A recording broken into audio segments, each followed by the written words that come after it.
Yeah. Yeah. Can you believe they told me that I would never make it? Now we smiling in their faces, smiling in their faces. Doncic. Is he the top contender for MVP right now? No, he is not. Is the reason because you do have to play both sides of the ball for all 8 months of the season? Yes, it is. Over time, Wemby comes out, says defense is important. Now she's going to change her mind. Now defense is important.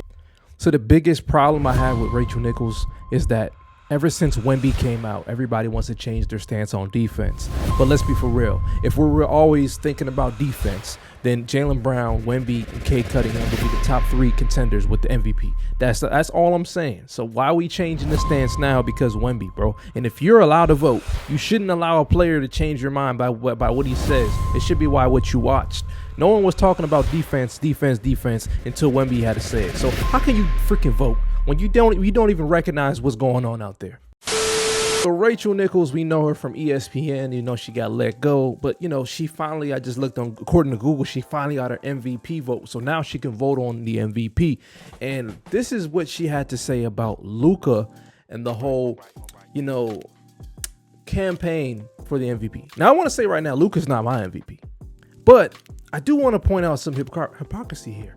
Let's just take a look at what she had to say recently about Luka being the MVP, ladies and gentlemen. If you're new to the channel, hit that subscribe. Road to 100,000 subscribers. Let's go.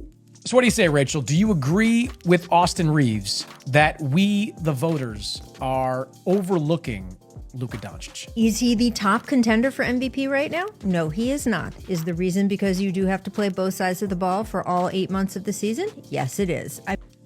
Can't wait to show you the next video, bro. Y'all, you know, you can't wait to show you this next video. I mean, he has definitely been improving. I am the loudest voice that Luka is not the defensive liability that people thinks he is once he gets to the playoffs. He cares differently. He plays differently. And it is a, you know, full season award, and it is for both sides of the ball. So am I going to vote him my number 1 for MVP? No. Is he going to be on my ballot? Absolutely. He's having a year that in a different year, he would easily be the front runner for MVP. Dude, but don't we say that? I feel like we've said last year it was, if this was a different year, Giannis would have won MVP because, and he wasn't even near the top of anything last year, but his numbers were better than in his MVP season, and he's Same a 2A player. Yeah, it's tough for someone like Luka, who is, I agree with you, singularly the best scorer in the NBA. It's tough. All right, so you had to hear what she had to say here. Let me run this clip for you guys. Now, this is 2018. This is her speaking about the campaign of a certain player that plays a lot of defense. And I mean that sarcastically. But let's just see what she had to say in 2018. There's really nothing any of these other guys can do to steal it away from him. And frankly, it's been the case for a couple months now. There's all the basic numbers we always lean on, right? Harden leads the league in scoring. He's top 3 in assists. He's got more 3-pointers than anyone. He's still, okay, never going to win Defensive Player of the Year. But he's better. At least active enough now on that side of the ball. It's not. So as you can see here, Rachel Nichols feels that, you know, Luka doesn't deserve MVP. Now, hey, you can say what you want. So let me just pull up this right here. So this right here, what it is these are players who had MVP in their season and also first team All-NBA defense. Now, I do want to have honorable mention was Allen Iverson in 2001. He was second team defense because, you know, he's good steals in the passing lane. But these are the players. So we have 11 players here. We got Shaq, we got Duncan twice, we got Garnett, of course, Kobe being Bryant, rest in peace. We got LeBron here 3 times. 4 times. Okay, he won them all 4 years. Shout out to LeBron. I ain't hating on that. And Giannis, of course, twice as well. So as you can see, this is only from the year 2000, which is till now about 25 years because we're not at the end of the season. But 11 out of the 25 seasons that we witnessed, 11 players or 12 with Allen Iverson have made the first team All-NBA. So what this tells me, or second team, so 12, so less than half of the seasons from the year 2000 to now where players were selected for defensive and offensive ways. Now, what is the MVP? Is the MVP actually the best player? Or is it the best two-way player? Is it because of team success or is it individual success? Like, every person gets to vote. I'm not going to say like they can't vote based off how they want to vote. Like if I have a vote, I'm voting I'm voting Jaylen Brown, right? But I can tell you why I'm voting Jaylen Brown. But there's people who can say I'm not voting for Luka, and I'm telling you why. So I don't have a problem with Rachel Nichols saying it.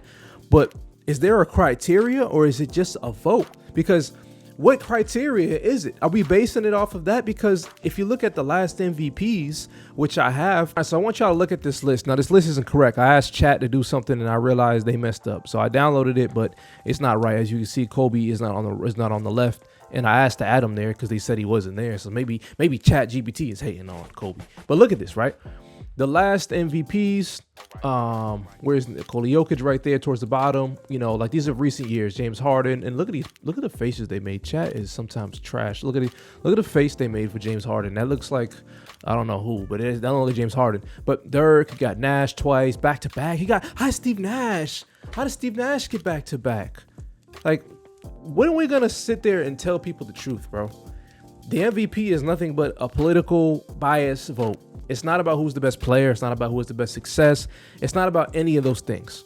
It's about media bias and campaign. To me, what I'm seeing is this is all the Wemby initiative rolling out. And I don't have a problem with what Wemby said when Wemby went on the media and was like, oh, I'm MVP because I play both ends of the floor. I don't have a problem saying that.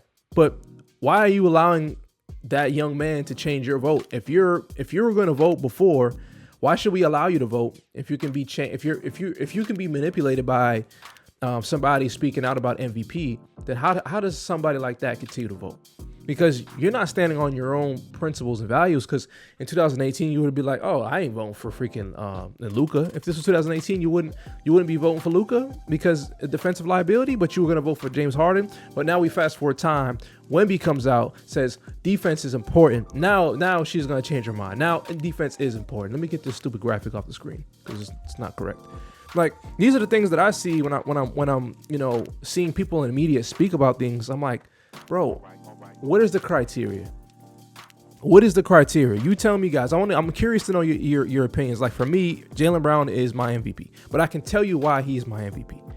They lost Kristaps Porzingis, they lost Al Horford, they lost Drew Holiday, and they lost Tatum. They're second in the East, and they were pretty much hovering around 1 through 3 for the majority of the season. The man is having a career year in shooting, field goal percentage, and points, and the man has 4 basically starters removed from his team. Everyone thinks this is going to be a down year, but the man is on a tear. The man is balling. He plays both ends of the floor, and look at the circumstances of his team. Nobody thought this team was going to be anything. Many people thought they would be at the bottom of the East. They're at the top of the East. So this is my campaign as he plays both sides. He can score. Look at his team success on the fact that nobody projected him to be where he's at right now, right? These are the things that I think people are overlooking. What do you guys think of this? Is Rachel Nichols wrong or right about Luka? Is she being unfair? I think they're being unfair. Even though Luka's not my guy, I think they're being unfair. These are just my thoughts, ladies and gentlemen. I'm going to see you guys on the next video. If you're new to the channel, hit that subscribe. My name is Tyler TV. I'm out. Peace.